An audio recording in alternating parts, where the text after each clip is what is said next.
June 2ஆம் தேதி பள்ளிகள் திறக்கப்படும். பள்ளி திறப்பில் மாற்றம் இல்லை என தொடக்க கல்வி இயக்குனர் நரேஷ் அறிவித்துள்ளார்.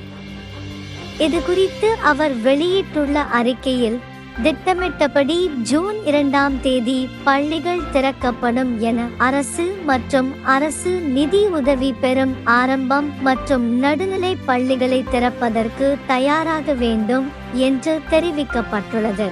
கோடை விடுமுறை நீடிக்கும் என எதிர்பார்த்து இருந்த நிலையில் இந்த தகவல் மாணவர்களுக்கும் பெற்றோர்களுக்கும் ஏமாற்றத்தை அளித்துள்ளது.